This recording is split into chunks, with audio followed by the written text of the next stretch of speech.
A week later, the train at 5:30 arrived at the Wormersley Heath station, and a bronze-skinned, tall man with a tightly strapped backpack descended from it. On the opposite platform, a number of golfers were waiting for the train to the capital. The tall, bearded man handed his ticket to the attendant and left the station. He paused for a moment, then noticed the sign indicating the path to Wormersley and headed in that direction with quick, determined steps. At Long Willows, Raleigh Claude had just finished preparing a cup of tea for himself when a knock on the kitchen table made him look up. At first glance, he thought the girl standing right inside the door was Lynn, but to his astonishment, it was actually Miss Rosalind Claude. She was wearing a peasant dress with broad orange and green stripes, and the dress's simplicity was more expensive than Raleigh could imagine. He was used to seeing her always dressed in expensive clothes, and she wore them with such artificiality that she seemed to him like a model not displaying clothes for herself but for the company she worked for.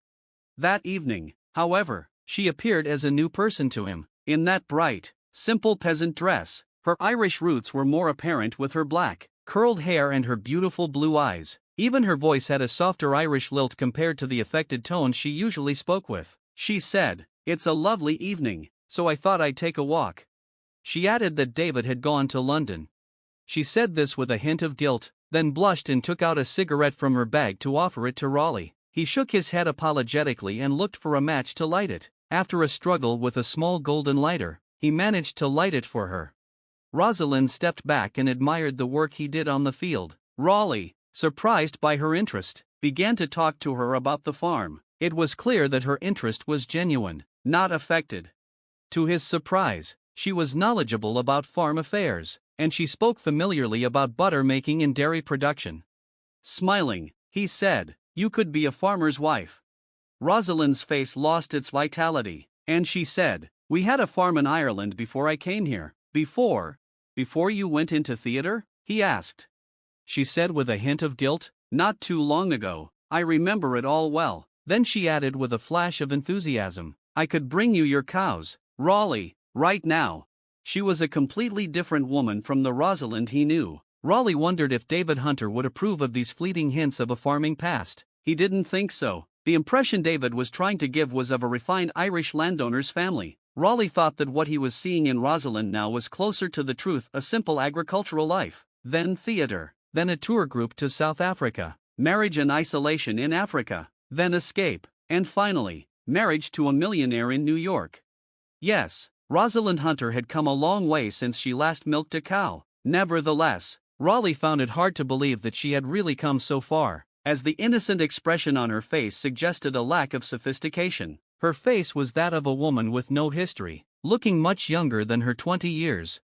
There was something about her that was captivating. She had the same pitying quality he had seen in the young calves he had taken to the butcher that morning. He looked at her as he had looked at those calves, thinking, "What a pity these poor calves must be killed."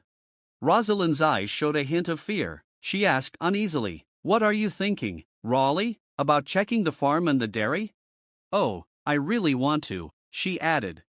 He showed her around the farm with genuine interest, but when he finally suggested making her a cup of tea, she looked alarmed and said, "No, thank you, Raleigh, it's better if I go back home." She looked at her watch and said, "It's getting late. David will be back on the 5:30 train and will wonder where I am. I must." She blushed and added, "I really enjoyed it, Raleigh." Raleigh thought that was true. She had enjoyed herself and managed to be natural and unpretentious. It was clear she was afraid of her brother David. He was the brains of the family. Well, she had spent an evening away from home, just as the maids in her class might do.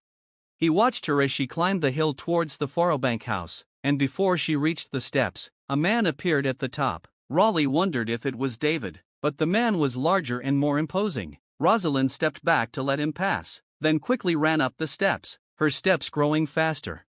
Yes, she had had an evening out. And Raleigh, he had wasted more than an hour of precious time. Well, perhaps it wasn't wasted. He thought Rosalind seemed happy with his company. Maybe it would be useful someday. It was wonderful. Yes, just as the calves had been wonderful that morning, those poor animals.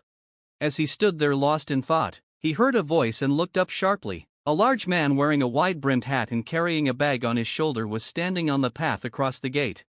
"Is this the way to Wormersley Heath?" The man repeated the question, and Raleigh, staring at him, answered, "Yes, just follow this path straight, go past the next field, then turn left when you reach the road, and you'll find yourself in the village in a few minutes." He had answered the same question hundreds of times. People took the dirt road from the station, continued up the hill, then lost confidence when they descended the other side and couldn't see the village because it was hidden in a valley behind the hill. The next question was not a usual one, but Raleigh answered it without much thought, either the Stag Hotel or Bells and Motley. You can try your luck, both are of equal quality, or lack thereof, you'll surely find a room available. The man looked at him with more focus than usual. People these days usually booked rooms in advance. The man was tall, bronze-skinned, with a beard and very blue eyes, in his 40s, well-presented but with a certain harshness and recklessness, and generally not a pleasant face. Raleigh thought the man seemed to come from far-off lands and wondered if he detected any accent from the colonies or their inhabitants in his speech. It was oddly familiar. Where had he seen that face before, or a face very similar to it? As Raleigh puzzled over this problem without success, the stranger suddenly asked, "Can you tell me if there is a house nearby called Forobank?"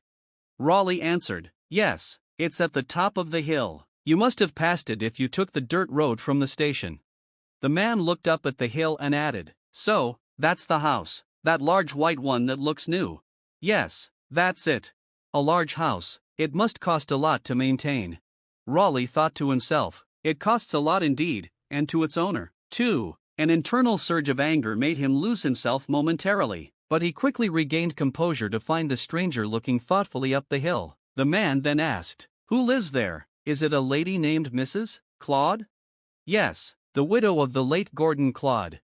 The stranger raised his eyebrows, looking pleased with the information, and said, "A widow of Gordon Claude, that's nice for her." He then nodded slightly and added, "Thank you, my friend." He adjusted the bag on his shoulder and walked towards Wormersley Heath. Raleigh turned and went back to his farm, his mind still troubled by something. "Damn, where have I seen that man before?" Around 9:30 that night, Raleigh put aside a pile of forms covering the kitchen table and stood up, staring absent-mindedly at a picture of Lynn placed on the mantel. He left the house, frowning. 10 minutes later, Raleigh entered the Stag Hotel's cafe. Beatrice Lippincott, standing behind the counter, greeted him with a smile. Miss Lippincott saw Raleigh Claude as a handsome man.